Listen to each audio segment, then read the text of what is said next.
च सुरेन्द्रे च कौशिके पाद संस्पृशि निर्विशेष मनस्काय श्री वीरस्वामिने नमः।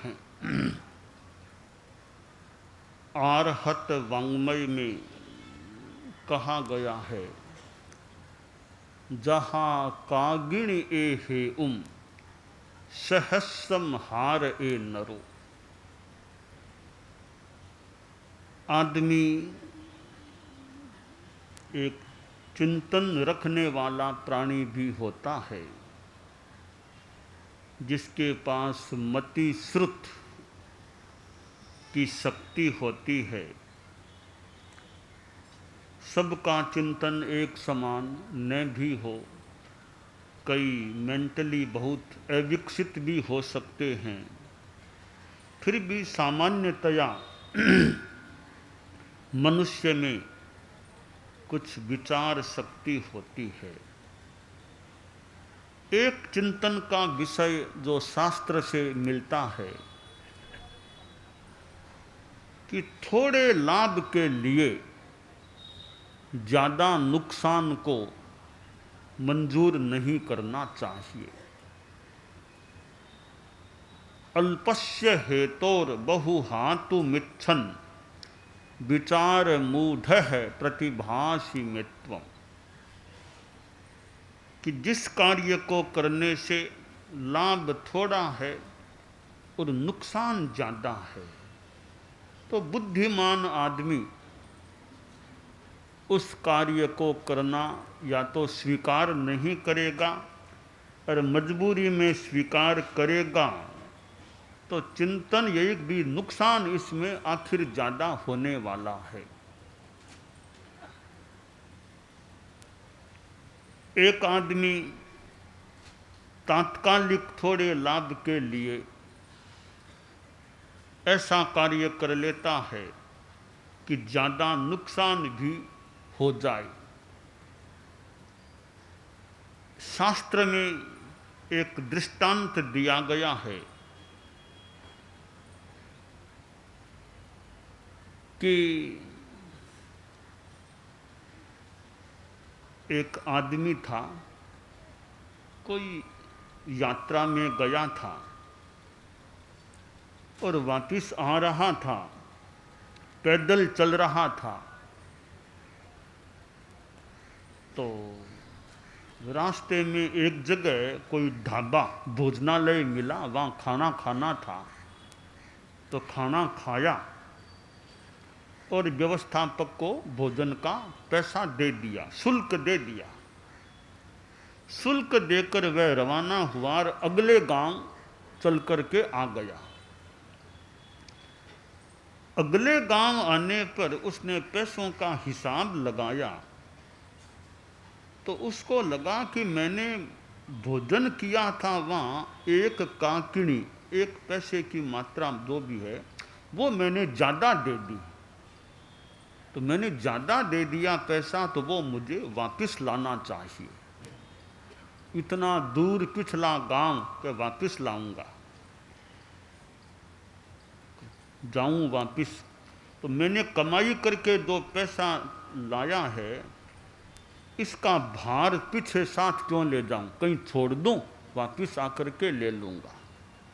सिक्के थे तो वो नोली जो भी थैली, इसको कहीं रख दूं। एक पेड़ के पास गया,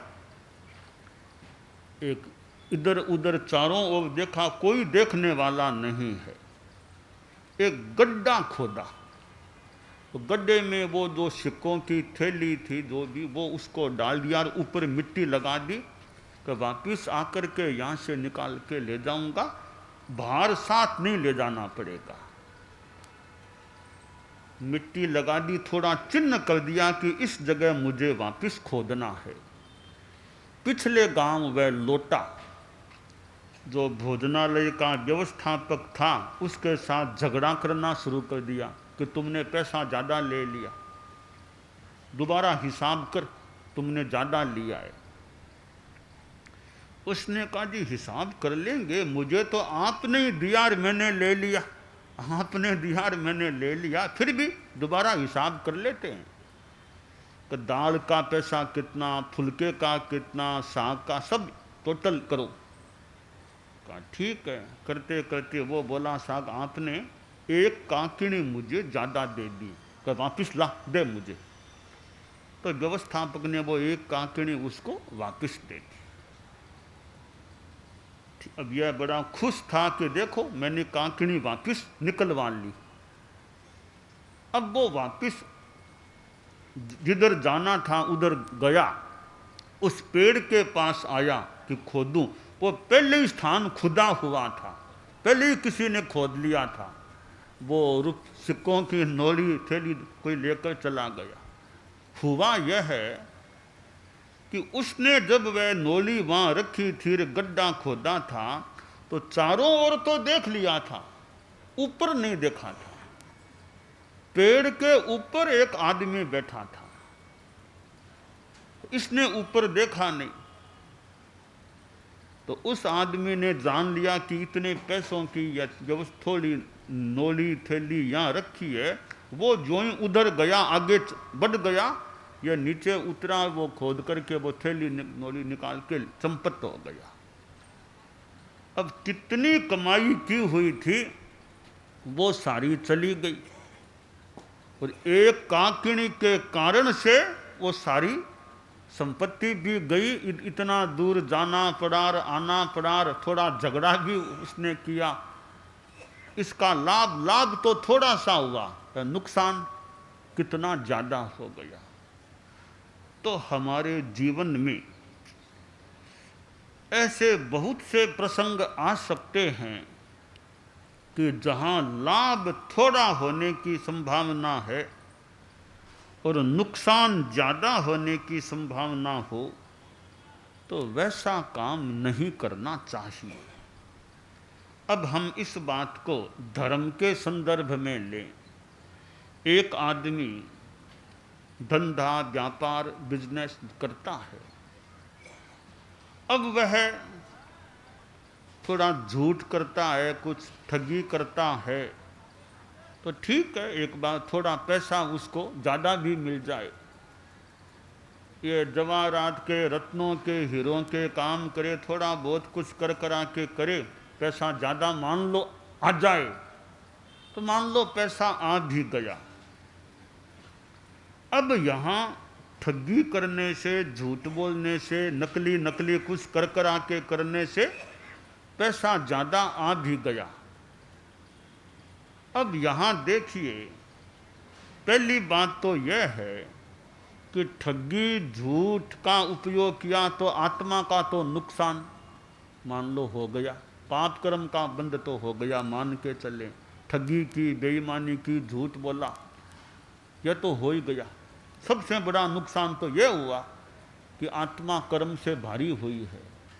अब दूसरी तरफ देखें, अब आपने किसी को धोखा दिया है तो वो भी तो कभी आपको धोखा दे सकता है, दूसरे लोग भी तो आपको धोखा दे सकते हैं। वो कहावत है, चोर चोर मोशेरे भाई कैसे, कि मासी का बेटा है, वो भी तो कभी आपके साथ ठगी कर सकता है। अब यूँ ठगी चलेगी तो ठगी से क्या लाभ हुआ, असली चीज़ आपको नहीं मिली, यूँ आपस में ठगी चलती रही, तो वो दुनिया का व्यवहार भी थोड़ा गड़बड़ा जाएगा। सच्चाई ईमानदारी है, भी असली चीज़ तो मिलेगी ना, कम से कम मान के चलें सामान्यतया।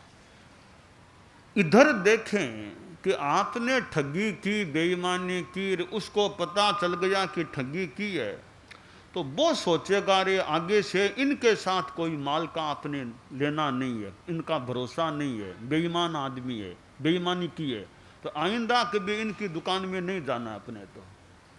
तो यूँ ग्राहक आपके शायद कम हो जाएं भी कि इनके पास तो नहीं जाना है।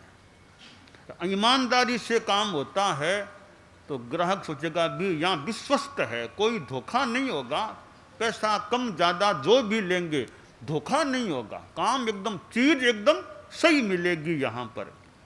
तो वो ग्राहक आपके बढ़ भी सकते हैं। ये सांसारिक बात है, ग्राहक बढ़े न बढ़े, तो मूल आत्मा पाप से भारी होती है, वो कितना नुकसान हो गया।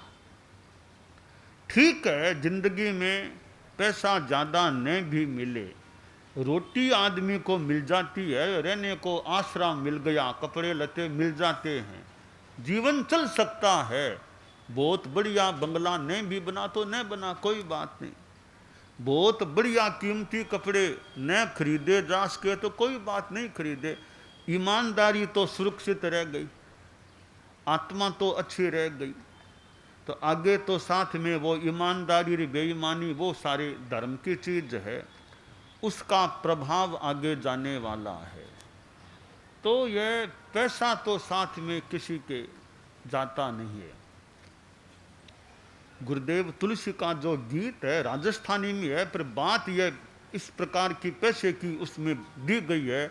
एक नयो पैसो भी थार नहीं चालसी सागर कर्या आपरा कर्मास्यों ही सुख दुख मिलसी आगरे संयम रे मार्ग पर चाल्या संयम रे मार्ग पर चाल्या तुलसी निश्चित है निस्तारो चेतन चिदानंद चरणा में सब कुछ अर्पण कर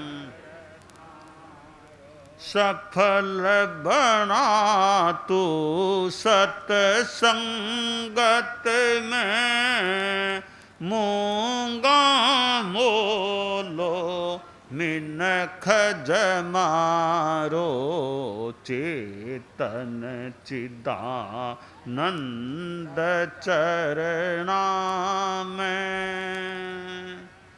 तो बिग एक नया पैसा भी साथ में नहीं जाता। आदमी ने बहुत कमाई की, पर एक दिन मन में आया रे इतनी कमाई तो कर ली, अब धर्म करूं वो तो मेरे साथ उसका प्रभाव तो जा सकेगा, यह तो हीरे पन्ने मोती तो साथ में जाएंगे नहीं। तो मित्र आ गया, मित्र आ गया तो मित्र से बातें हो रही थी। तो वो आदमी मित्र से बोला कि जिंदगी में बहुत कमाए हीरे मोती, जिंदगी में बहुत कमाए हीरे मोती, पर क्या बताऊं दोस्त कफन में जेब नहीं होती। क्या बताऊं दोस्त कफन में जेब नहीं होती। तो यानी हीरे पन्ने मोती सब ये यहीं रह जाते हैं। धर्म जो किया है, हीरे पन्ने मोती कोई चुरा ले, अब धर्म की जो कमाई है वो कौन कैसे चुराएगा। क्या कोई कालजा निकाल के निकालेगा, वो तो भीतर आत्मा में है। उसको एक मोहनीय कर्म तो भले चुरा ले, बाकी और ताकत नहीं कोई धर्म की कमाई को ऐसे ले जाए। तो ये मानव जीवन हमें मिला है, बहुत अच्छा अवसर है।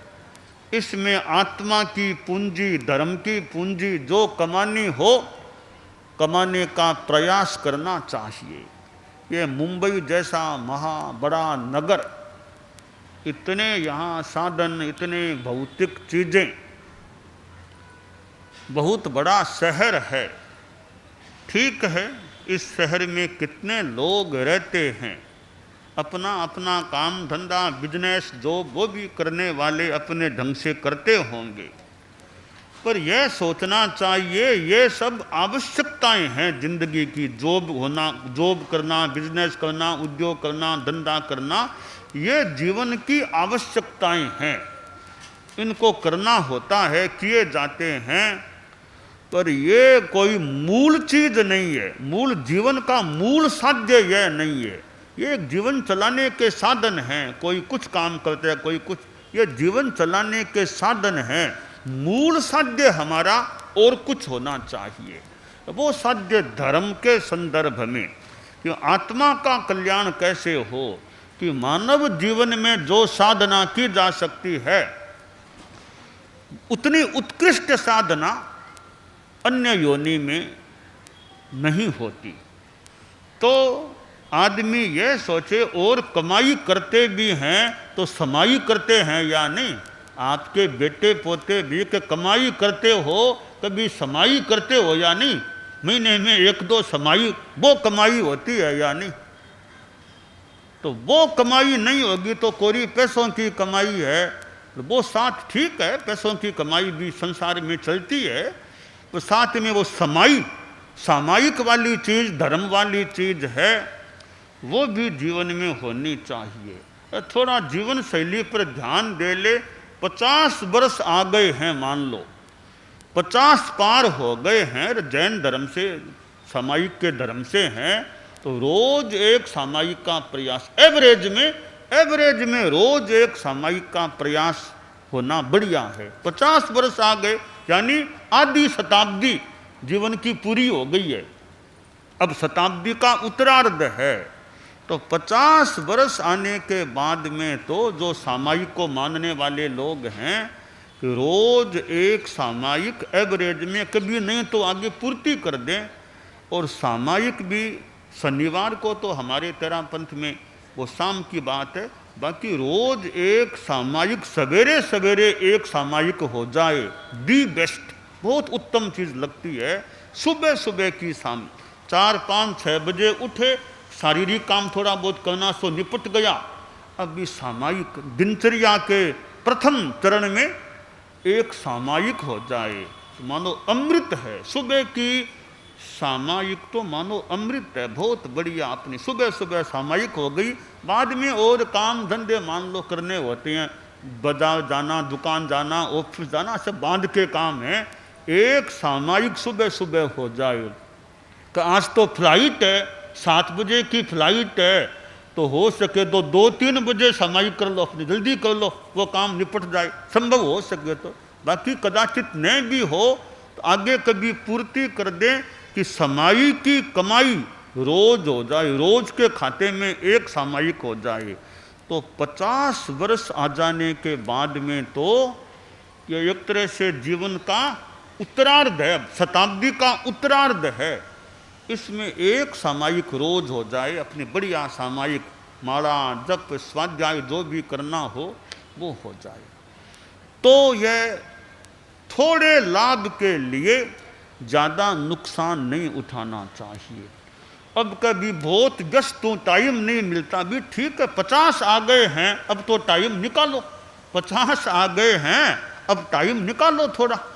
कभी ऑफिस जाना, वो करना भी ठीक है, ऑफिस भी जाना है, और भी समाज में भी मान लो काम है, और भी आप इधर उधर कई मित्रों के और के जाना करना काम हो सकते हैं, पर थोड़ा एडजस्टमेंट ऐसा करो कि एक सामायिक का टाइम प्राय कदाचित कोई विशेष काम है तो आगे पूर्ति करने का लक्ष्य रखें।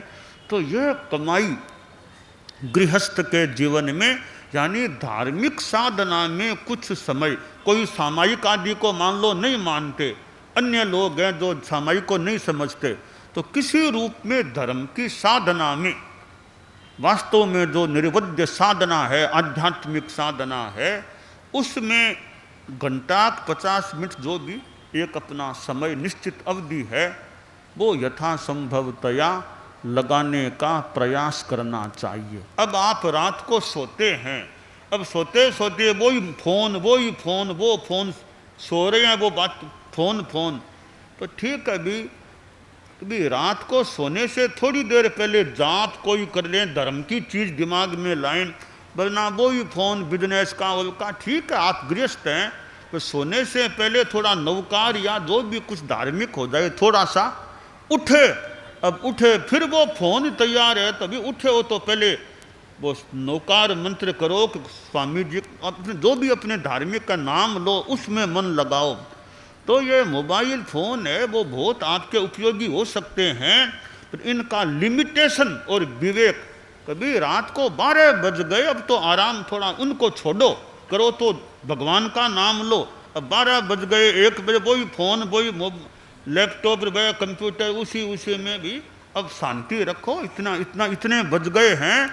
अब या तो हमारे संत हो तो नींद ले लो, संत हो तो कभी भी नींद लो, 11 बज गए मान लो। कि भाई आदमी तो और काम में मन नहीं लगे तो सो जाओ, नींद ले लो, वो यह काम कर लो, अपने कम से कम आराम तो मिलेगा शरीर को। कि भाई आदमी को फालतू काम करे इसकी अपेक्षा नींद लेना बढ़िया है। तो और मन नहीं लगता, मन नहीं लगे तो सो जाओ, तो सीखने में मन नहीं लगता तो सो जाओ, नींद ले लोगा। ये एक तो काम होगा ना, शरीर को थोड़ा आराम मिल जाएगा। तो हमारी ज़िंदगी में हम यह धर्म की कमाई भी करें, यह हमारे लिए कल्याणकारी हो सकती है।